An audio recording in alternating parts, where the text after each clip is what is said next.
오늘 우리에게 주시는 말씀은 갈라디아서 5장 16절부터 23절까지의 말씀입니다. 내가 이르노니 너희는 성령을 따라 행하라. 그리하면 육체의 욕심을 이루지 아니하리라.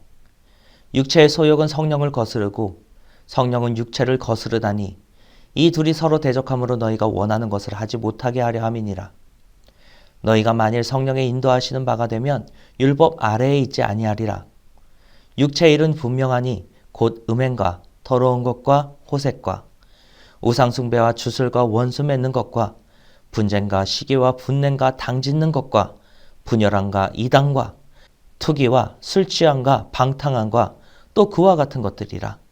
전에 너희에게 경계한 것 같이 경계하노니 이런 일을 하는 자들은 하나님의 나라를 유업으로 받지 못할 것이요 오직 성령의 열매는 사랑과 희락과 화평과 오래 참음과 자비와 양성과 충성과 온유와 절제니 이 같은 것을 금지할 법이 없느니라. 오늘의 설교는 성령의 9가지 열매와 육체의 소욕에 관한 내용입니다. 바울은 지금까지 오직 복음으로 구원을 받을 수 있다고 누차 계속해서 강조해 왔습니다. 이제는 그 다음 단계로 넘어가 복음의 빛을 따라 살아가는 사람들, 구원의 확신이 있는 사람들이 이 땅에서 계속해서 그 삶을 유지할 때에 나타나는 분명한 변화들에 집중하려고 합니다. 이때 복음 안에 거하고 성령의 인도하심을 따라 살아가는 사람들은 필연적으로 그 삶에 변화를 가져오게 됩니다. 그리고 이 변화에 바울은 성령의 열매라고 하는 이름을 붙였습니다. 이 성령의 열매에 관한 설교는 이미 많이 들어보셨을 겁니다. 그런데 재미있는 점은 아는데 모른다는 겁니다. 단어를 보면 별로 모르는 것 없습니다. 양성과 같이 어려운 한자로 되어 있는 그것은 뜻이 좀 불분명하겠지만 사랑, 사랑하는 것, 자비, 베푸는 것, 충성, 충성하는 것, 희락, 기뻐하는 것 이런 뜻이 아닙니까?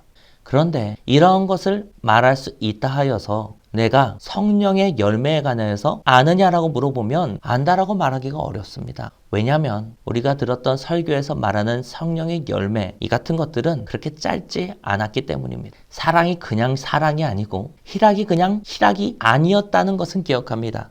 이러한 복잡한 해석 덕분에 성령의 열매 알아도 모르는 신기한 일이 지금 우리에게 일어나고 있는 중이죠.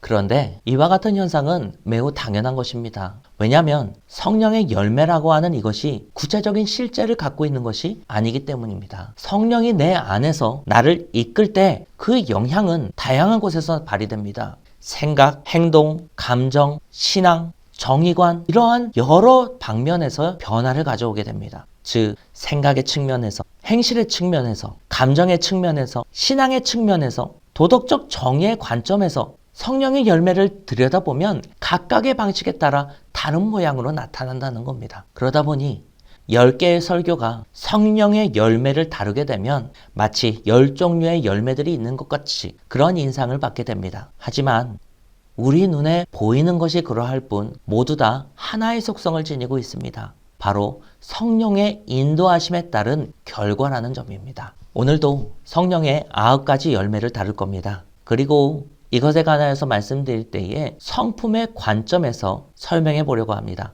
예컨대 복음이 주는 구원의 확신을 가지고 이 땅을 살아가는 사람들이 가지게 되는 성품이 어떠할 것인가 라는 질문을 갖고 다음에 이어지는 설명을 잘 들어보시기 바랍니다.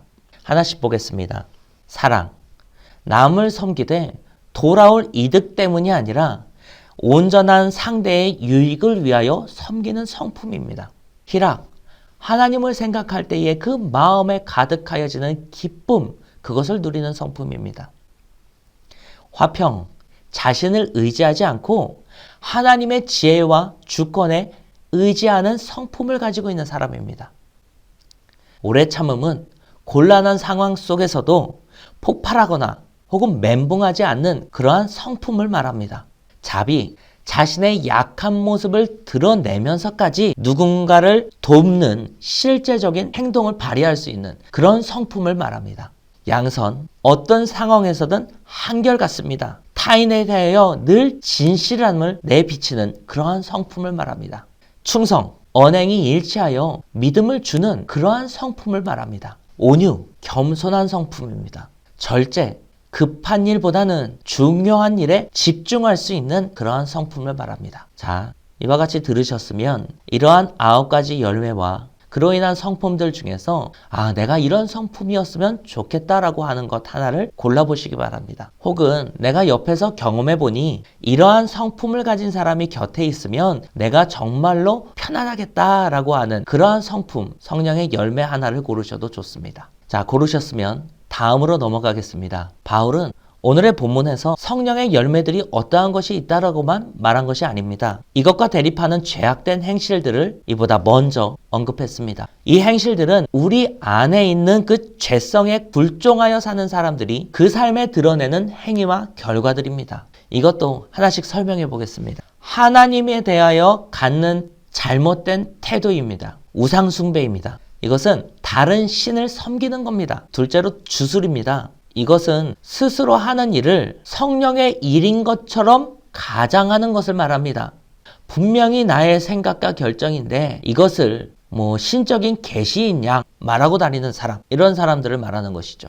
이번에는 사람에 대하여 우리가 갖게 되는 잘못된 태도에 관한 것들입니다. 첫째는 음란입니다. 본문에는 음행, 더러운 것, 호색한 것이라는 표현으로 나와 있습니다. 이것은 각각 불법적인 성관계, 불결한 것, 그리고 성적으로 방탕한 것들을 말합니다.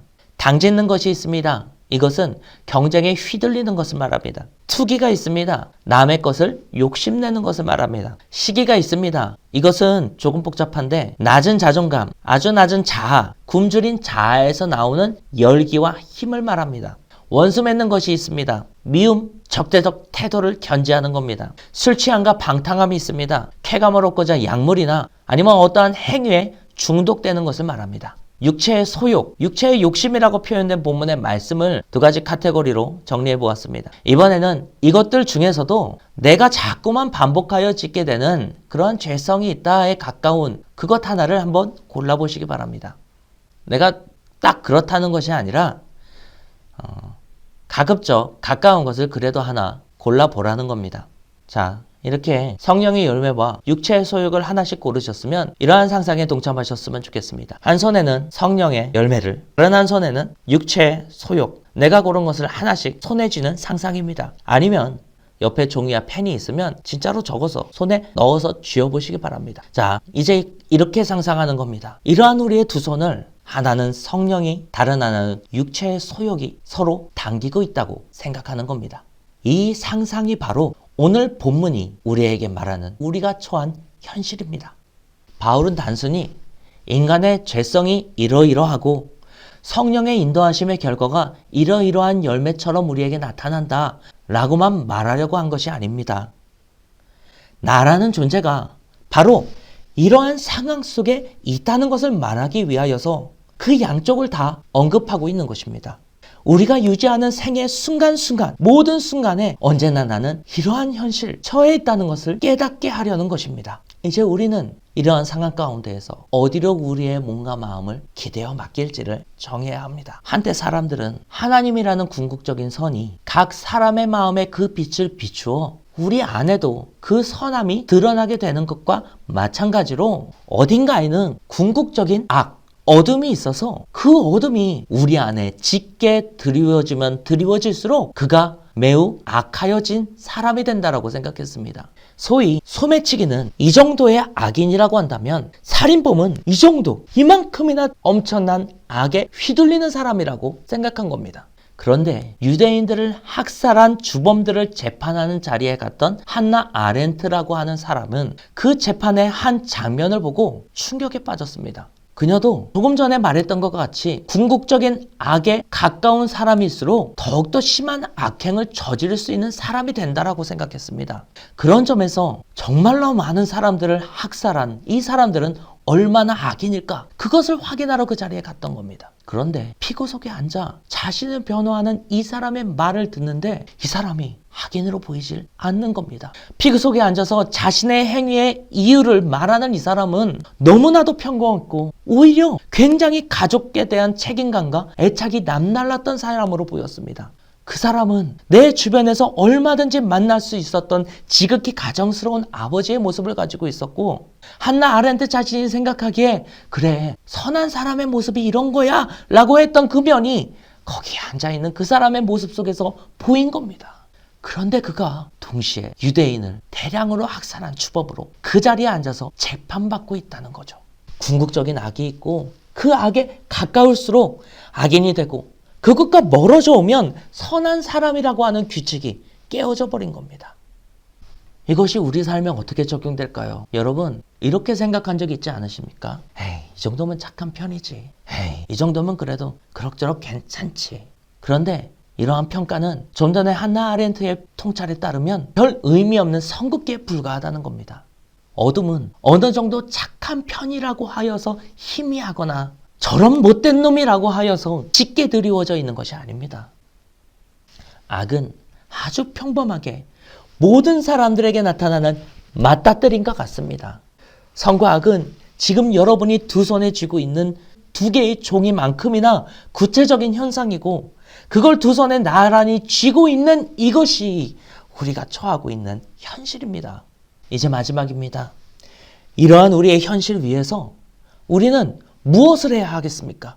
쉽게 생각하면 이걸 선택하면 된다고 말할 수 있습니다. 매번 이 둘 간에 갈등이 일어날 때마다 선한 성품을 선택하여서 그걸 내 행동과 생각으로 취하고 이것을 포기하여서 육체의 소욕을 멀리하면 되는 거 아닙니까?